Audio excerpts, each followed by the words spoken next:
They called him Baba Many Wives, the man whose appetite for marriage knew no bounds. With 6 wives under one roof, Choice was his daily companion.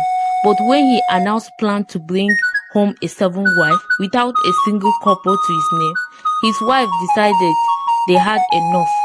What followed was a feast, a scandal, and a lesson Baba Many Wives could never forget. In the heart of Ijuku village, Baba Many Wives lived up to his name. A man with 6 wives, no wealth, and endless pride. He walked around the village square like a roasted in a hen house. Baba Many Wives loved authority, but his home was a battlefield, filled with quarrel, hunger, and complaints. I am the greatest man in Ijuku, he could say, ignoring the mockery in people's eyes. A man is measured by the number of women who call him husband. But the villagers whisper behind his back, how can he marry so many women when he can't even feed himself? At home, the situation was worse. The wives were tired. Adebimpe, the eldest wife, once respected as the matron of the household, now spent her days scolding the younger wives. Folake, the hard-working third wife, has given up on waiting for Baba Many Wives to buy firewood. Instead, she carried bundles on her head from the forest. Simisola, the youngest wife, often cried herself to bed because Baba Many Wives always promised but never fulfilled.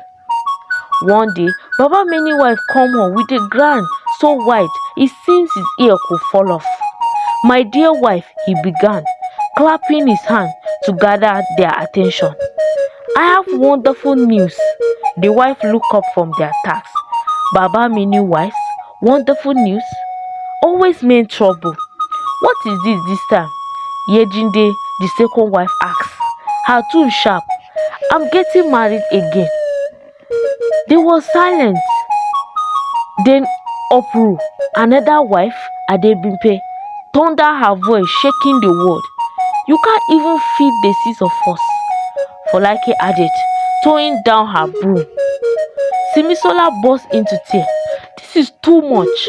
What have I done to deserve this suffering? But Baba Many Wives waved their concern away like fly. A man must expand his household to show his greatness. The gods will provide. The wives exchanged ghastly. They were tired of his nonsense. It was time for action.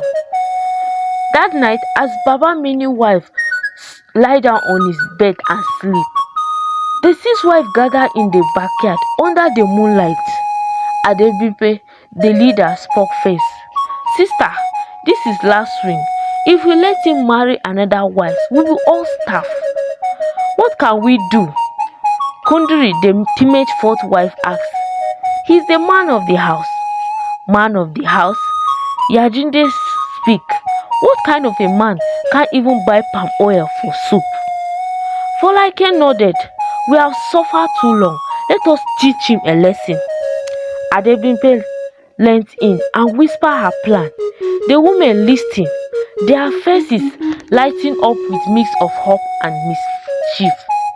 The next morning, Adebimpe approached Baba Many Wives with a smile. My husband, we are so happy for you. As tradition demands, you must host a great feast to welcome your new wife. The whole village will expect nothing less. Baba Many Wives hesitated. He has no money, no food, and no plan, but his pride couldn't let him admit it. Of course, he said, puffing out his chest, I will host the biggest feast Ajeku has ever seen. Unbeknownst to him, the wives spread the word throughout the village.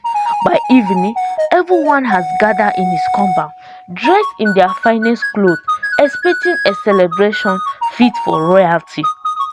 Baba Many Wives, desperate to serve face, borrow yams, palm oil, and even a god on credit. His wife cooked and served the food with cheerful smile, hiding their true intention. When everyone has eaten their fill, Adebimpe stood up and clapped her hand. Let us thank Baba Many Wives, the great provider. The villagers clap, and Baba many wives too, basking in the praise. But before he could speak, Yajinde interrupted. My husband, please tell the people how you managed to provide such a feast. Baba many wife stammer. Well, you borrowed the god from Mama Donga, didn't you? Folaike said loudly. And the yam from Mama Inkechi, Simisola added. The villagers gasped, whispers spread through the crowd like wildfire. You mean to tell us this great provider couldn't afford his own feast? Someone shouted. The compound erupted in laughter. Baba Menu wife held his head in shame, sweat pouring down his face. As the laughter died down, Adebimpe addressed the crowd. Today, we the wives of Baba Many wives declare our independence. From now on, we will take charge of his household. No longer will we suffer because of one man greed. The villager cheers the wife turn their individual skill into businesses. Adebuwa poultry become famous. Yetunde wave cloth who sold in distant market. And Folake Akara sell become the most popular in the village. Baba Weniwa's strip of his authority was left to fetch firewood, clear the compound. The one pride man learned the hard way that greed and laziness were no match for. From that day on, Baba Meriwa became the subject of countless proverbs. The elders could say, a man who can't feed one should not chase two. And so, the story of Baba Meniwa and his clever wife stay and wide teaching lesson for unity.